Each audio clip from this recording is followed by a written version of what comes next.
Longer Lumina, இல்லிக்குப்பம் road, Guduvanchery ஜங்ஷன்லேருந்து எக்ஸாக்டா 3 kilometres. Cookery சேனலை பார்த்து யார் வேணாலும் சமையல் பண்ணலாம். ஆனா சுவையான சமையல் பண்றது எப்படி? நான் இதயம் நல்லெண்ணெயில சமையல் பண்றேன். ஆஹா ஓஹோன்னு பாராட்டுறாங்க. நீங்களும் இதயம் நல்லெண்ணெயில சமையல் பண்ணுங்க, பாராட்ட வாங்குங்க.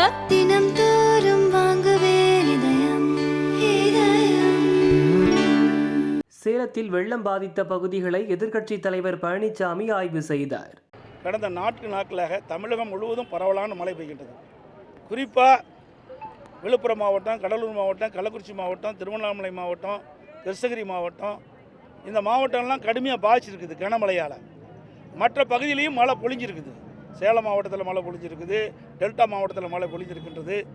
இருந்தாலும் இதை காட்டிலும் இந்த விழுப்புரம் மாவட்டம், கடலூர் மாவட்டம், கிருஷ்ணகிரி மாவட்டம், திருவண்ணாமலை மாவட்டம்லாம் கடுமையான மழை பெய்கிற காரணத்தினால ரெட் அலர்ட் கொடுத்துருக்குறாங்க.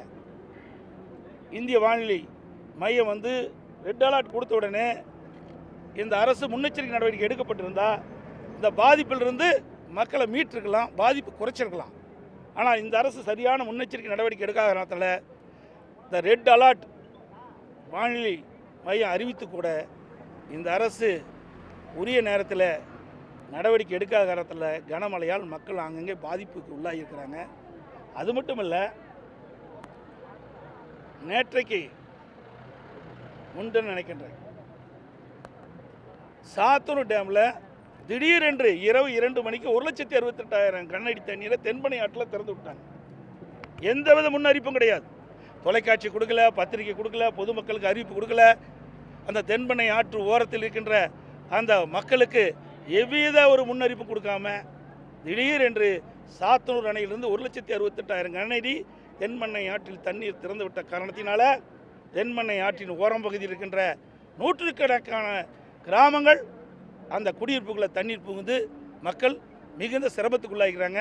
அதோட தென்பெண்ணை ஆற்று கரை உடைந்து அங்கே இருக்கிற விழுப்புரத்தில் இருக்கிற நகரத்தில் தண்ணி சூழ்ந்து காட்சியளிக்கிறது. கடலூர் நகரத்தில் தண்ணி சூழ்ந்துருக்குது. கடலூர் மாவட்டத்தில் ஒரு 20 கிராமங்களில் தண்ணி புகுந்திருக்குது. கள்ளக்குறிச்சி மாவட்டத்தில் தென்பெண்ணை ஆற்று ஓரம் கரையோரமாக இருந்த 100க்கும் மேற்பட்ட கிராமங்கள் வெள்ள நீர் சூழ்ந்திருக்குது.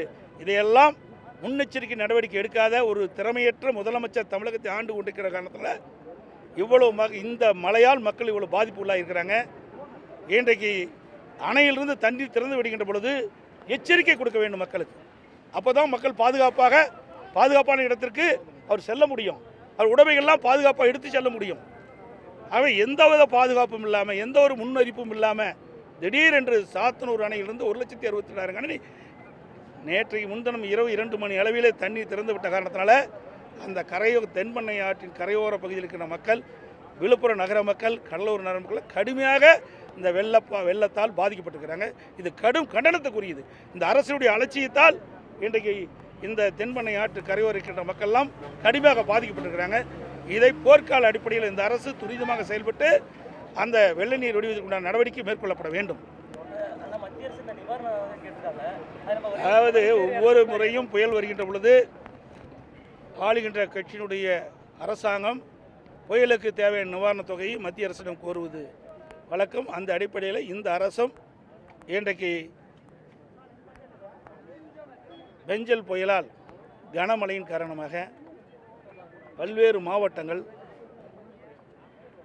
பாதிக்கப்பட்டிருக்குது. குறிப்பாக விழுப்புரம் நகரம், விழுப்புரம் மாவட்டம், கடலூர் நகரம், கடலூர் மாவட்டம், கள்ளக்குறிச்சி மாவட்டம், கிருஷ்ணகிரி மாவட்டம், திருவண்ணாமலை மாவட்டம், டெல்டா மாவட்டம், இந்த பகுதியெல்லாம் கடுமையாக பாதிக்கிறது. இதையெல்லாம் கணக்கிட்டு உரிய முறையிலே மத்திய அரசோடு தொடர்பு கொண்டு இந்த மக்களுக்கு தேவையான நிவாரணத்தை பெறுவதற்குண்டான முயற்சி இந்த அரசு எடுக்க வேண்டும். அதிமுக ஆட்சியில் மக்கள் தூங்க முடியாத நிலைமை இருந்தது மழைக்காலங்களில். இப்போ திமுக ஆட்சியில் நிம்மதியாக இருக்காங்க மக்கள் அப்படின்ற மாதிரி ஒரு முதலமைச்சர் கருத்து தெரிவிச்சிருந்தாரு. அதை எப்படி பார்க்குறீங்கன்னா? இப்போ நீங்கள் பேட்டி கொடுத்துட்டீங்கல்ல, சேலம் மாநகர மக்கள் இரவில் தூங்கிட்டே இருந்தாங்க. நீங்கள் இரவில் தூங்குனீங்களா? மழை வெள்ளத்தில் எப்போ நம்ம வீட்டுக்குள்ளே தண்ணி போகணும் அச்சத்தில் தானே படுத்து தூங்கி உறங்கிட்டு இருந்தீங்க. அப்படிப்பட்ட நிலைமை தான் தமிழகத்தில் நிலவி கொண்டிருக்கின்றது. 2 நாளைக்கு முந்தி சென்னையில் பார்வையிட்ட முதலமைச்சர் எக்ஸ் தளத்தில் வெளியிட்டார். இன்றைக்கு சென்னை மாநகர மக்கள் கனமழையால் வெள்ளத்தால் தூக்கத்தை தொலைந்த ஆட்சி அதிமுக ஆட்சின்னு சொன்னார். அதே திருப்பி நாங்கள் கேட்குறோம். இந்த விடியா திமுக முதலமைச்சர், திறமையற்ற முதலமைச்சர், முன்னெச்சரிக்கை நடவடிக்கை எடுக்காத காரணத்தினால விழுப்புரம், கடலூர் மற்றும் பல்வேறு மாவட்டங்களில் இருக்கின்ற மக்கள் இந்த வெள்ள நீரால் இரவு முழுவதும் தூங்காமல் தூக்கத்தை தொலைத்த அரசு திமுக அரசு.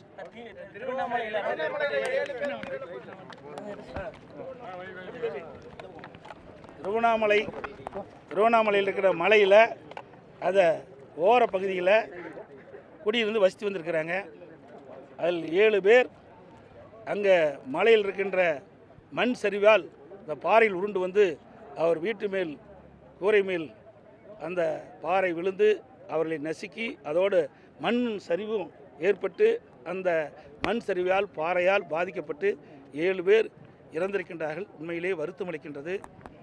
ஆகவே இந்த அரசு முன்கூட்டியே முன்னெச்சரிக்கை நடவடிக்கை எடுத்திருக்க வேண்டும், விழிப்புணர்வு ஏற்படுத்திக்க வேண்டும். மலை ஓரமாக வைக்கின்ற அந்த மக்கள்லாம் பாதுகாப்பான இடத்திற்கு கொண்டு தங்க வைத்திருக்க வேண்டும். இந்த அரசுடைய அலட்சியின் காரணமாக இன்றைக்கு 7 பேருடைய உயிரை நாம் இழந்திருக்கின்றோம். உண்மையிலே வேதனை அளிக்கின்றது. இந்த 7 பேர் இறந்துள்ள குடும்பத்தாருக்கு எனது ஆழ்ந்த இரங்கலை வருத்தத்தை தெரிவிச்சுக்கிறேன்.